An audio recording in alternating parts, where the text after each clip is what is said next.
And I want to talk about a very niche topic. I want to talk about the cold open or the intro for a stand-up comedy special. Hey, tell me something. You got a second? How do you get to Carnegie Hall?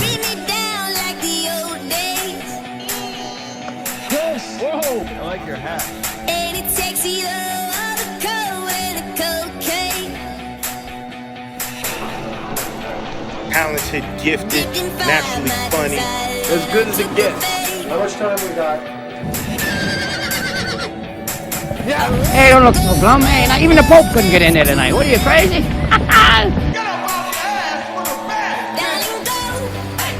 Watch your head.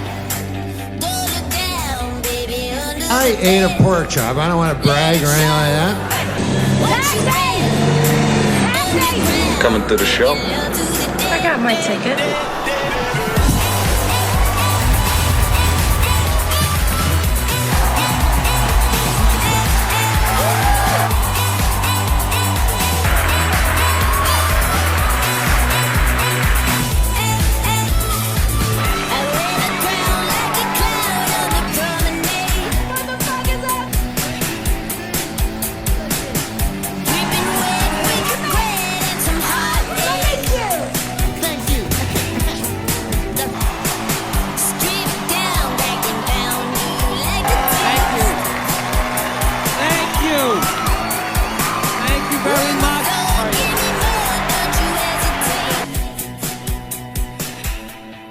And this is a niche topic because in terms of priority in framing an act, it's arguably one of the least important areas of stand-up as a whole. Like literally the stage, the venue, the cinematography, even the outfit a comic wears is arguably more important in framing a comedian's work than the intro is. And like currently many comics forego an intro altogether and they just start, and I don't even think they lose anything by doing this.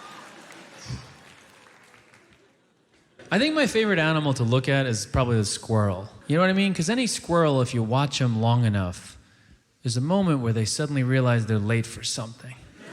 And it's like, shit, I gotta go. Excuse me, what? However, I've always loved a good intro. Whether it's epic or if it's silly, if it's like a full comedic sketch or just like the comic walking to the venue, I think it's a great way to like heighten the moment, add context for the upcoming performance, and frame the special in a special way. They don't even make they special no more.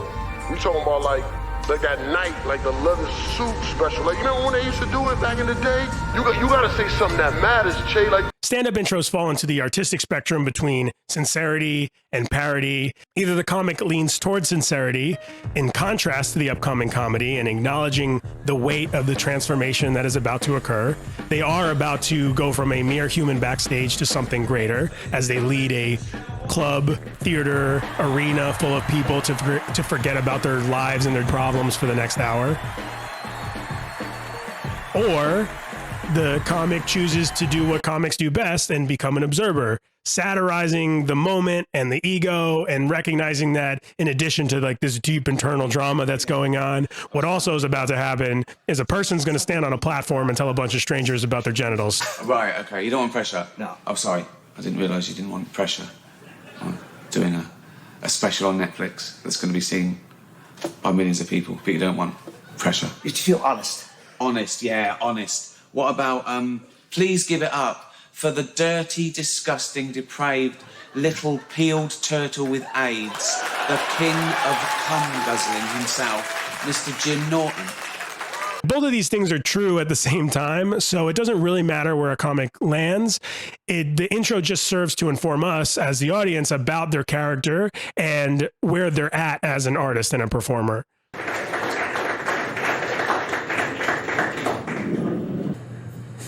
have a mental illness. This is like a cosmic bottom.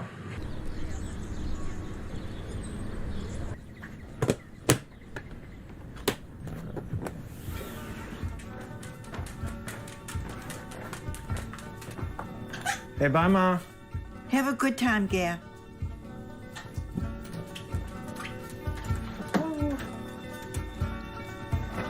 I'll say goodbye to all my sorrow. I'm going to go over some of my favorite intros, but First, I just want to identify the most common styles that comedians use.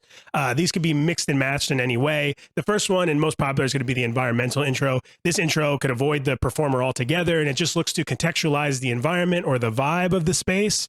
This is low risk. It's just shots of the city, shots of the venue, shots of the live audience. And this just helps tell a quick story of the setting of where the special is being shot. And this is always a good idea because it raises the stakes and shows us a place that for the comedian is the accumulation of their finished work, something that they've been honing for the last few months to several years in many cases. And it also like shows us like how the comedian is approaching the special that they're about to record. Do they feel like they made it to the top by performing here, or are they returning to humble roots to connect with something deeper? Holy shit. What the fuck is up, Atlanta? This shit is fucking amazing, man. Wow. This shit really hit me today. I was walking to the venue and, you know, all the emotions, like, this is my fucking special. I'm here. I'm doing the shit that I set out to do this whole fucking time. The people that inhabit the city and the venue, which are the laughs that will be accompanying you for the next hour or so, and they themselves are a character in the performance, like having an idea of who they are is very insightful to the viewer. Am I laughing with a leather jacket at a Brooklyn rock venue, or am I laughing with a sundress at a Nashville opera house? There's a difference. Give me a sneak peek of the room so I can get a better feel of the weight of a setup before the punchline and laughter tells me everything. He's true with everything he says. He hits home. I mean, just all his jokes are on point, and you know exactly what he's talking about at all times. All right, the next style is the walkout. This is basically just when the comedian walks out from the street, from the green room, from backstage. And again, this is a low risk, but it's revealing and capturing the energy of the comedian. I don't care who you are. If you're Dave Chappelle and you have the most stage confidence in the world, nobody needs a coffee before their stand-up special. The energy is there and it's worth capturing. You are about to risk your reputation as an artist. You're about to accept your role as the entertainment of the evening for possibly thousands of people who all made small sacrifices to see you. You or your team spent countless hours organizing every detail from production to marketing, all for this moment that's going to be recorded, edited, published, and hopefully seen by many more people and advance your career. You are wide awake. The walkout could be funny, introspective, or deeply focused. Sometimes the comedian uses this moment to call upon their influences or pay tribute to their inspiration, and I love when they do that.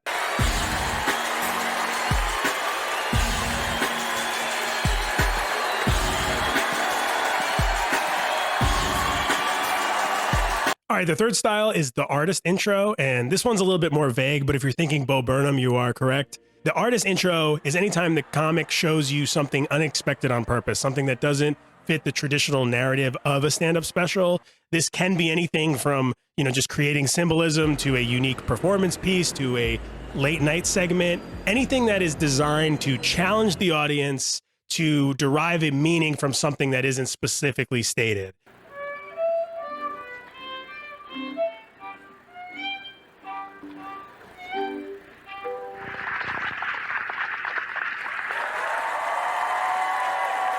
And this is a higher risk intro because there is something ironic about the comedian taking themselves this seriously. So to pull it off, you do need to prove yourself as an artist and deliver something that is honest and impactful. This also gets into the mixed medium stand-up specials like Bo Burnham specials, Tig Notaro's Drawn, Whitmer Thomas's The Golden One, these specials that blur the lines between where stand-up starts and ends, but that's for a different video. More importantly, if he's busting through a fence, that means he was waiting. All right, the last style I'm going to talk about is my favorite. It's the comedic sketch. It's my favorite type of intro. I love when a comedian goes for it and tries to add comedy to their intro. This can be risky, but when done well, it's super fun, and it's a great way to showcase the range of the comic. It's also a good tool to set the pace for the comedian's style and delivery. Like it can set the stage for the quick passion-filled jokes of Kevin Hart or the slow absurdity of Stephen Wright. Comedic sketch usually makes fun of the rock star ego of the performer, showing the comic struggling as anything but a superstar. Well, I'm actually doing it in the littler room. The little room? That's like 50 seats. 39 with a fire marshal. Whatever! And of course, the sketch can also parody other types of intros, making fun of any comic who dares to feel special about their comedy. Hi, this is Gary Shandling. Welcome to my first special. You know, we really didn't know what to do at the beginning of the show. Do you like these pictures? You know, these aren't sped up. This is actually how fast we live in LA. Whoop, there goes the moon. This is my logo. We look great on a jacket, don't you think? Chelsea Peretti's One of the Greats is the best example of this. No intro or comedian is safe as she makes fun of every archetype. There's literally nowhere to stand as everyone is a predictable character, including the character making fun of the character. I feel like everybody tripping but me.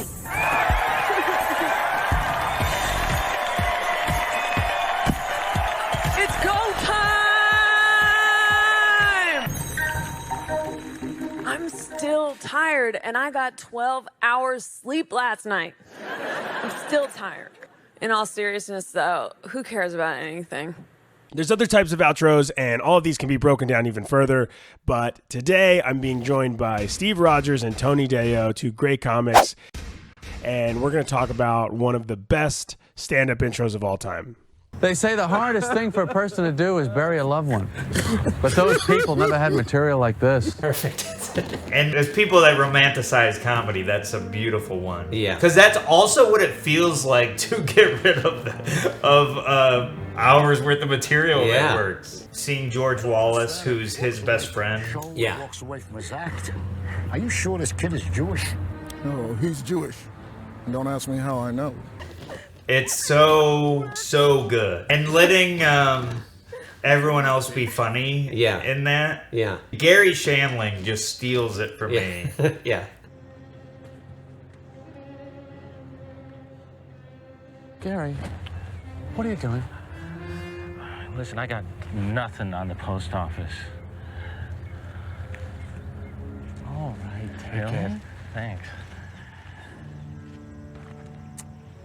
Get out of here. Did you ever see his act? And Robert Klein, who was like his inspiration for becoming a comedian. Yeah. No, not really, man. You? Yeah. He was good. But I was full of drugs. Why is it the best landscaping in the neighborhood's always in a cemetery? Everybody's dead. That's funny. You gonna do that? Do what?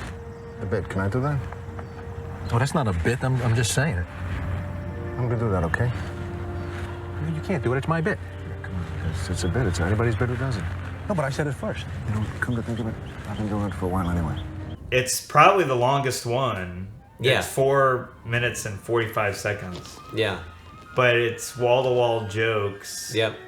And it's a little inside comedy too. Very inside comedy. Like, you know this, but people might not know. Like, he writes with a legal pad and a big pen, a blue big pen, and that's what's on the plaque. Yeah, in memoriam. Yeah, and Oh, come on. Look, I'm sorry. It's over. But this is a solid bit. Please. All right. But I'm telling you for the last time. Also, this special is crazy. Like, there's a laser pointer on him at one point. Yeah. Somebody yells Baba Booey. Oh, really? Yeah, in the beginning. His eyes like fucked up for like a big portion Yes. of it. Yeah. It's like, why didn't we have a second taping? That always bothered me, the tie being 300 off to the side. I don't know how they live with that the rest of their lives. The laser pointer drives me insane, but that's how good the jokes are. Is I've watched this a million times. Peter was doing a special, and they're like, I was thinking about an intro. What advice would you tell them to consider? I had one in mind before he was super on YouTube. It'll be in the video. Oh, God. We're doing the cold open to my YouTube special. Oh, okay. Yeah. Bottom? That's a new name. That's a new name for this special. Started from the bottom, still here. So I think as far as design, I would like just a sign on a random office that says green room. Out now. Please watch it, for the love of God. But we should have critiqued that one. Yeah. Do that one when I leave. I did it because I wanted to show the people that were on the show with me.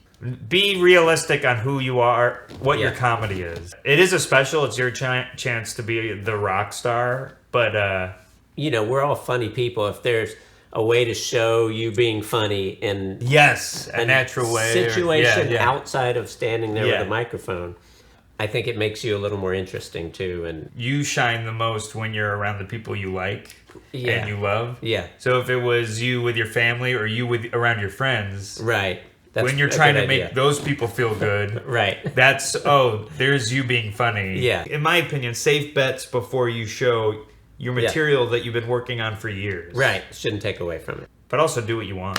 I agree with those. Yeah? Yeah, I'm with him. All right, thank you guys for watching this. If you enjoyed it, if you want to see more stuff like this, please give the video a like and a sub, and I will see you next week.